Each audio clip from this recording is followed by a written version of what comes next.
Matahari baru saja menampakkan sinarnya, tapi rumah besar di ujung gang itu sudah ramai dengan suara panci dan langkah kaki.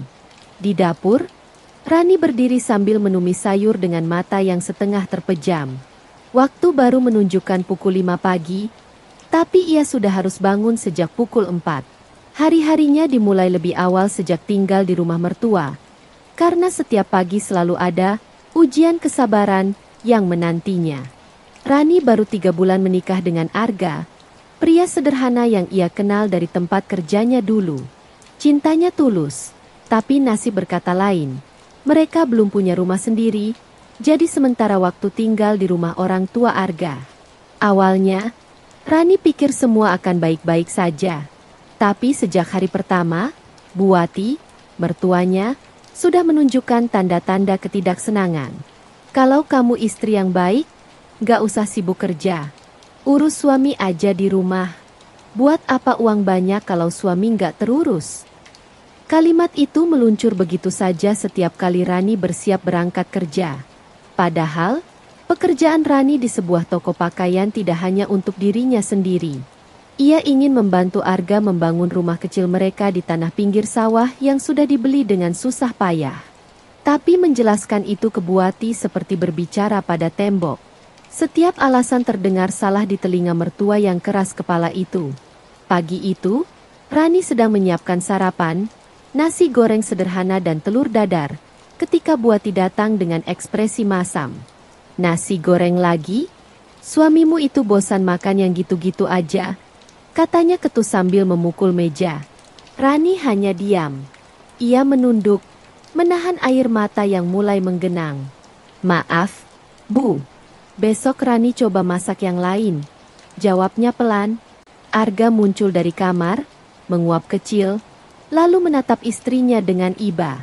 Tapi ia tak banyak bicara. Sudahlah, Bu. Saya suka kok nasi goreng Rani, katanya mencoba menenangkan. Buati malah mendengus. Kamu itu dibikin lembek sama istrimu. Nanti kalau dia makin kerja seenaknya, kamu yang susah. Rani tersenyum getir.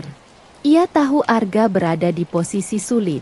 Di satu sisi, ia ingin membela istrinya, tapi di sisi lain, ia tak mau membuat ibunya marah. Jadi, Rani memilih jalan yang sama setiap hari, diam dan berbuat baik. Sebelum berangkat kerja, ia menyalami tangan Buati dan berkata lirih, "Doakan Rani ya, Bu, biar hari ini lancar." Buati hanya membalas dengan gumaman tak jelas, tapi Rani tetap tersenyum. Ia tahu, setiap doa yang tulus, bahkan dari hati yang terluka, selalu punya kekuatan. Dan pagi itu, di balik tatapan pasrah seorang istri muda, tersimpan tekad kuat. Rani akan membalas semua kebencian bukan dengan kemarahan, tapi dengan kebaikan yang lembut. Hari-hari berlalu, tapi suasana di rumah itu tak pernah benar-benar tenang. Rani mencoba menyesuaikan diri dengan kebiasaan Buati, mulai dari cara memasak, menata ruang tamu, bahkan cara mencuci pakaian. Namun sebaik apapun usahanya, tetap saja selalu ada yang salah di mata sang mertua. Pagi-pagi, saat Rani menjemur pakaian, Buati muncul sambil menggeleng pelan. Dijemur begini bisa pudar warnanya. Rani, ibu aja yang ngerti gimana caranya biar awet. Kamu tuh jangan asal. Rani menatap baju-baju di tangannya, lalu mengangguk lembut. Baik, Bu. Nanti Rani perbaiki. Siangnya, ketika ia baru pulang kerja, dapur sudah penuh aroma gosong. Rupanya Buati mencoba memasak, tapi lupa mematikan kompor. Saat Arga bertanya, siapa yang menyalakan kompor terakhir, tanpa pikir panjang Buati berkata, "Itu pasti Rani. Tadi pagi dia yang di dapur. Untung ibu cepat sadar, kalau nggak rumah bisa kebakar." Rani hanya bisa terdiam, meski dalam hati ia tahu, pagi itu ia bahkan belum sempat menyalakan kompor. Tapi baginya, berdebat hanya akan memperkeruh suasana. Jadi ia memilih diam, lagi dan lagi. Malamnya, di kamar kecil mereka yang sederhana, Arga mencoba berbicara. "Sayang, aku minta maaf ya. Ibu memang agak keras. Tapi aku yakin lama-lama dia bakal luluh. Kamu sabar dulu, ya. Rani tersenyum tipis, menyembunyikan lelah di matanya. Aku nggak apa-apa, Mas. Aku ngerti kok. Beliau cuma belum terbiasa. Namun dalam hati kecilnya, Rani mulai merasakan sesuatu yang berbeda. Bukan marah, tapi sepi. Sepi karena ia tak tahu sampai kapan harus menahan semua ini sendiri. Pagi berikutnya, saat hendak berangkat kerja, ia mendengar suara Buati di ruang tamu, berbicara dengan tetangga. Zaman sekarang aneh ya, istri malah sibuk kerja. Dulu waktu saya muda, semua urusan rumah saya yang tangani. Makanya keluarga saya rukun. Suami saya betah di rumah. Tetangga hanya tersenyum kaku. Sementara Rani berdiri di balik pintu, menunduk, menahan air mata yang hampir jatuh. Tapi sekali lagi, sebelum keluar rumah, ia menatap cermin dan berkata pada dirinya sendiri, "Aku bukan mau melawan. Aku cuma mau membuktikan kalau istri yang bekerja bukan berarti lupa tanggung jawab. Aku hanya ingin bantu keluarga ini berdiri lebih kuat." Ia menghela napas, merapikan jilbabnya, lalu melangkah keluar dengan langkah mantap. Dalam diam, Rani tahu Tuhan sedang menyiapkan sesuatu di balik kesabarannya. Ia hanya harus terus bertahan sedikit lebih lama. Hari-hari terasa semakin berat bagi Rani. Setiap pagi ia berangkat kerja dengan hati yang penuh beban, tapi wajahnya tetap dipaksakan tersenyum. Di kantor, ia dikenal sebagai karyawan yang ramah dan rajin. Tak ada satupun rekan kerja yang tahu bahwa di balik senyum hangatnya, ada luka yang disembunyikan dari rumah. Rani bekerja di sebuah toko pakaian wanita di pusat kota. Ia bertugas melayani pelanggan, mengatur stok, sekaligus membantu bagian administrasi.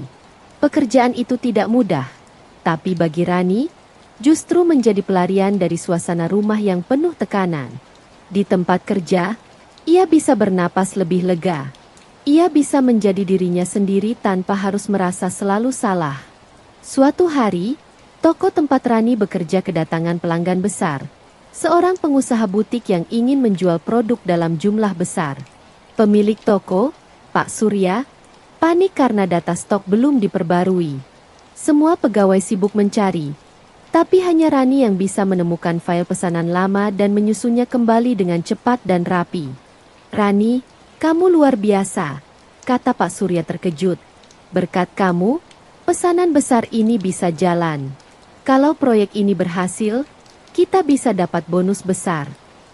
Rani tersenyum, tak menyangka bantuannya sekecil itu akan membawa perubahan besar. Ia tak berpikir soal bonus.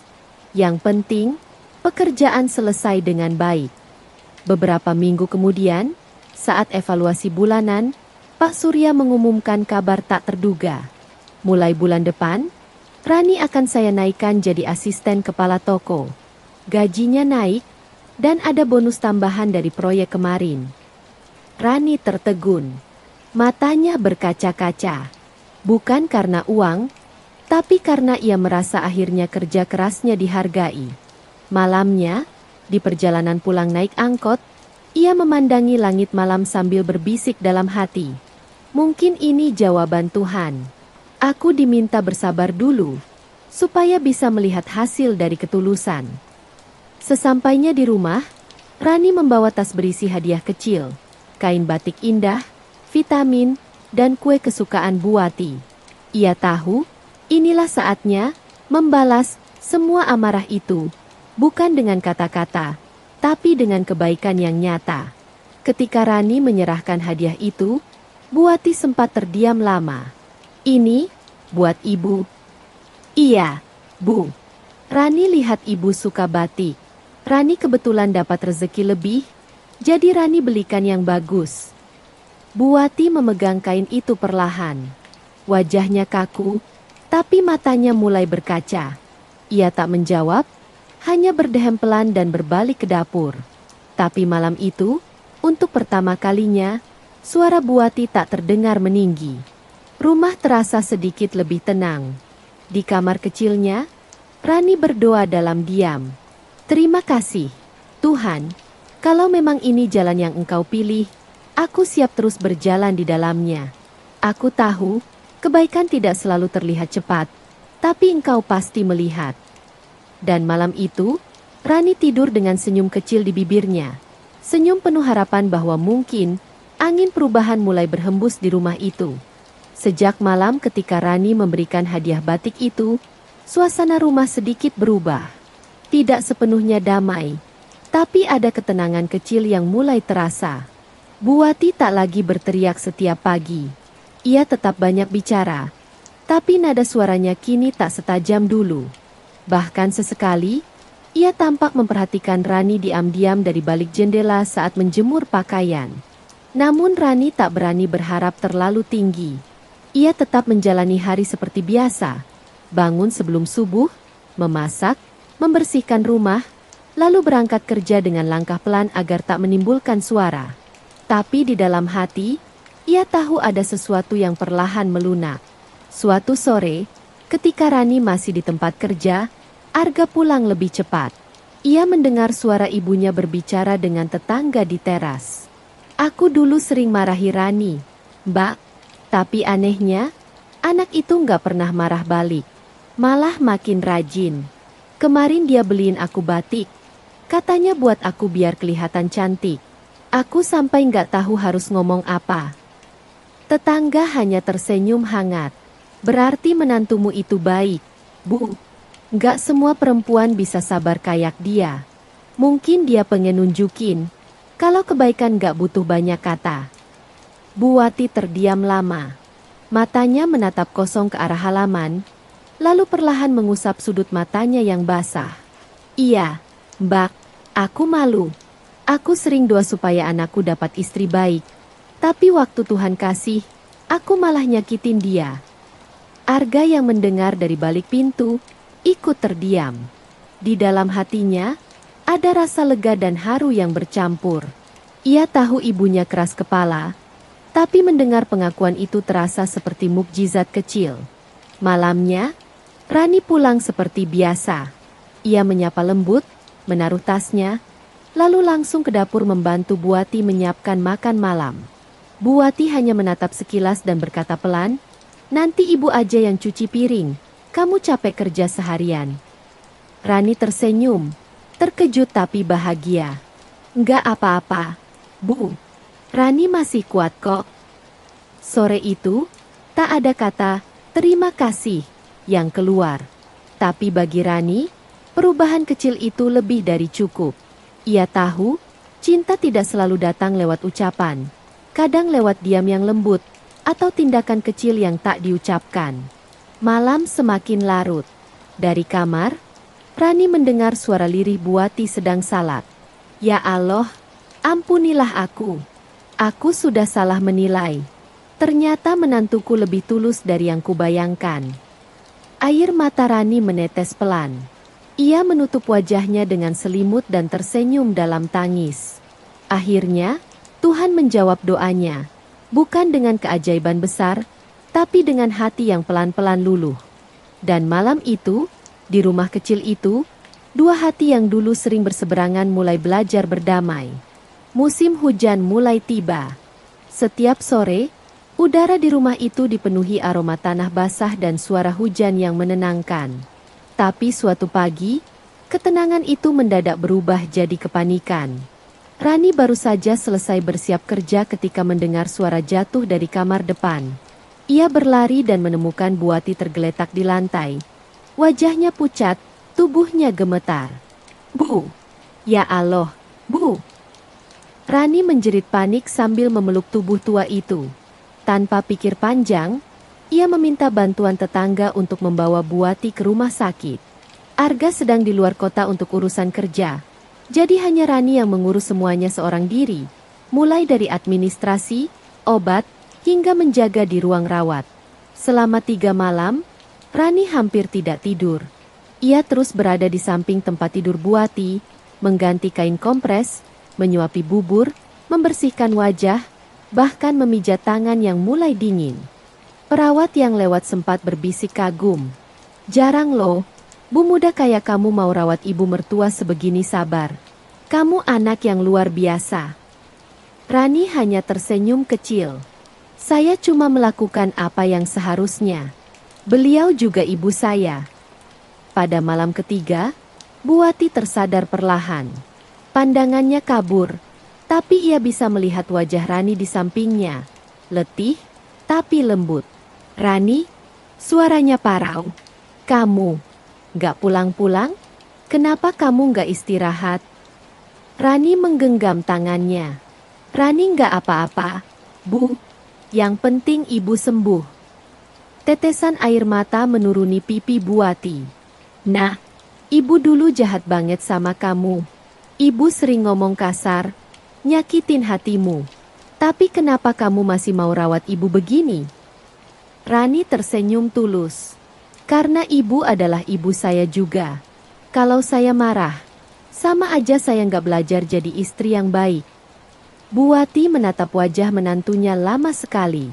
Dalam tatapan itu, ada penyesalan, ada rasa haru, dan ada cinta yang baru tumbuh.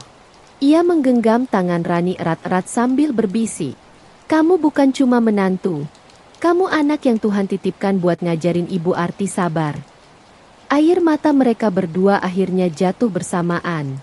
Di tengah keheningan ruang rumah sakit, terdengar hanya suara hujan di luar jendela dan detak lembut monitor jantung.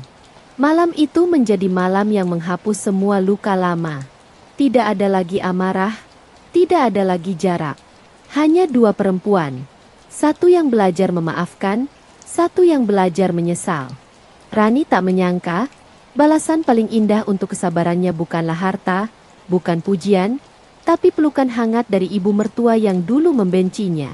Beberapa minggu setelah dirawat, kondisi Buati berangsur-angsur membaik.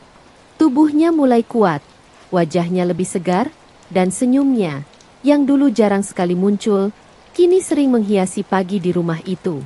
Rani tetap setia merawat, tanpa pamrih. Setiap pagi, sebelum berangkat kerja, ia menyiapkan sarapan lembut untuk Buati, menyuapi dengan penuh kasih, lalu berpamitan dengan senyum. Tak lagi ada sindiran, tak lagi ada tatapan tajam. Kini, yang ada hanyalah rasa syukur dan hangatnya keluarga. Suatu sore, saat Rani pulang kerja, ia dikejutkan dengan pemandangan tak biasa. Di meja makan, sudah tersaji lauk kesukaannya, sayur bening bayam dan tempe goreng hangat. Buati berdiri di dapur dengan wajah tersenyum. Ayo, Rani, makan dulu. Ibu masak sendiri, loh. Kamu kan pasti capek kerja. Rani menatap dengan mata berkaca. Bu, ibu masak buat Rani. Iya, sekarang giliran ibu yang nyenengin kamu. Dari dulu ibu salah. Maafin, ya. Rani langsung memeluk Buati erat. Tak ada kata-kata lain yang keluar, hanya air mata yang menetes di pundak satu sama lain. Malam itu, mereka makan bersama, sederhana tapi penuh kehangatan yang tak pernah dirasakan sebelumnya. Arga yang melihat dari ujung meja hanya bisa tersenyum haru. Akhirnya, rumah ini beneran jadi rumah, katanya pelan. Hari-hari berikutnya berubah begitu cepat. Buati sering membantu Rani menyiapkan bekal kerja, bahkan mulai bercerita tentang masa mudanya.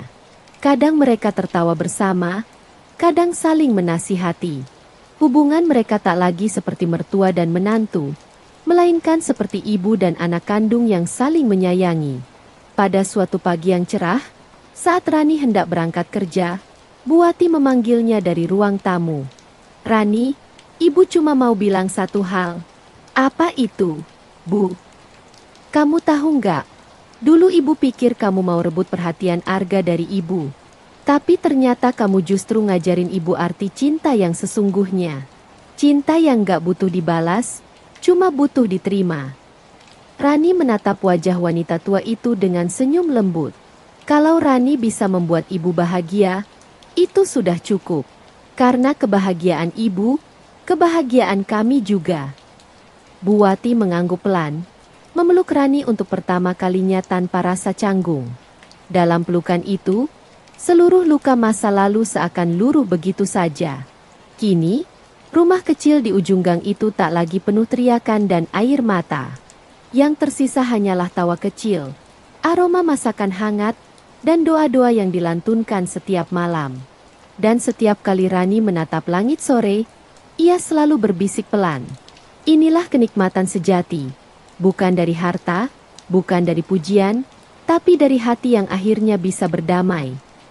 Kadang, balasan terbaik bukan dengan kata-kata keras, tapi dengan kesabaran yang tak pernah padam. Rani membuktikan bahwa cinta dan ketulusan bisa mengubah hati yang paling keras sekalipun. Dan dari perjuangan itu, ia belajar bahwa kenikmatan paling indah dalam hidup adalah saat hati yang dulu membenci, kini memeluk dengan penuh